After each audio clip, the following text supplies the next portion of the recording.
Bonsoir à tous, bienvenue à ce flash d'information. Le président Alassane Ouattara continue d'exprimer son soutien à la famille de l'ex-président du Conseil supérieur de la magistrature, Mamadou Koné. Le chef de l'État a participé aujourd'hui dimanche à la cérémonie de 7e jour du défunt à la grande mosquée de la Riviera Golf à Cocody. Mamadou Koné a été inhumé, je rappelle, vendredi dernier à Boaké. Le reportage de Mama Traoré. Réunis dans la cour de la grande mosquée de la Riviera Golf, des imams s'appliquent à la lecture intégrale du Saint-Coran.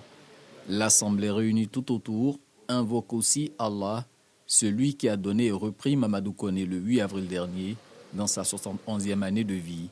Chaque mot lu du glorieux Coran et chaque invocation prononcée en cette cérémonie de 7e jour ont vocation à illuminer la tombe du défunt président du Conseil supérieur de la magistrature. En pareille circonstance, les Saintes Écritures attestent également que chaque témoignage éloquent sur le disparu est source de salut pour son âme. Ceux qui ont connu et côtoyé Mamadou Koné durant de longues années sont unanimes sur son humanisme. Il a su relever la magistrature à un niveau très important en Côte d'Ivoire. C'est un monsieur loyal, fidèle et c'est un homme pieux. Il est resté humain. C'est le plus important. Dans ça, vous avez tout. L'humilité, Madi Dambélé, tout est vanité. Restons humains.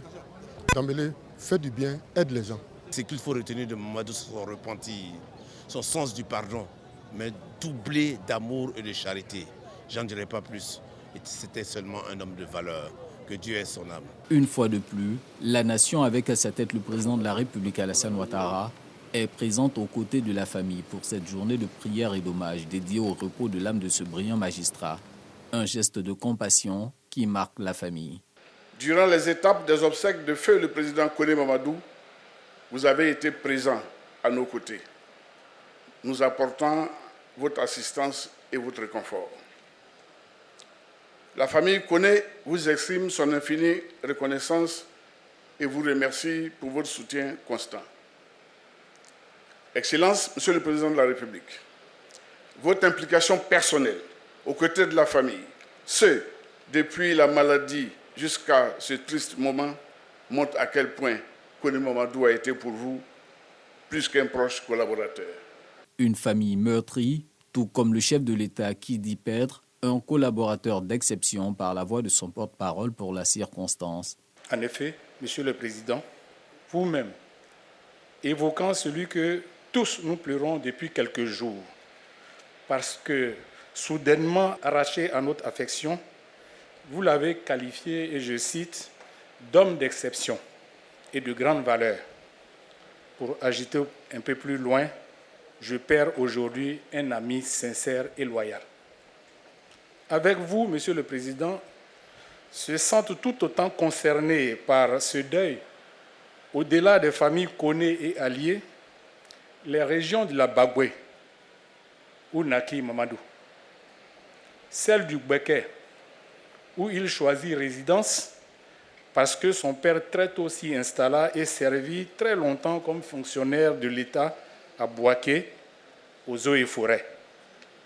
En plus des prières et des bénédictions, chaque cérémonie de 7e jour est le lieu de distribuer des vivres en aumône afin que cela profite à la vie tombale du défunt. Voilà, et dans l'actualité nationale également, est noté que le gouvernement ivoirien s'attelle à relever le défi de l'autosuffisance en riz dans notre pays. L'ambition est d'augmenter, entre autres, la production nationale de riz d'environ 800 000 tonnes. Le ministre d'État, Kobena Kwasi Ayumani, renforce donc les capacités des transformateurs de riz local.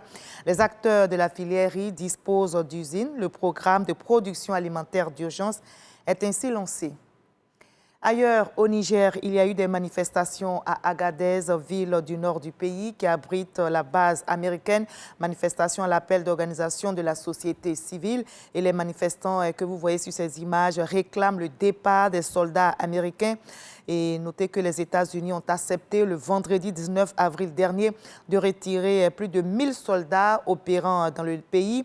Une décision qui intervient un mois après que les autorités de Niamey ont dénoncé avec effet effet immédiat les accords de coopération militaire avec Washington. Une visite d'officiels américains est attendue justement dans les prochains jours pour finaliser le plan de retrait. Le guide suprême iranien, l'ayatollah Ali, est intervenu ce dimanche pour la première fois depuis l'attaque du 13 avril lancée contre Israël. Il salue les forces armées iraniennes pour cette attaque menée avec plus de 300 drones et missiles en représailles à la destruction du consulat iranien à Damas. Cette attaque avait fait 16 morts, dont 2 commandants des gardiens de la révolution. L'attaque du 13 avril était la première action directe de l'Iran contre l'État hébreu, d'autant que Israël et l'Iran semblent vouloir se contenter désormais d'un match nul après avoir frôlé une guerre ce week-end. L'heure est plutôt à la désescalade.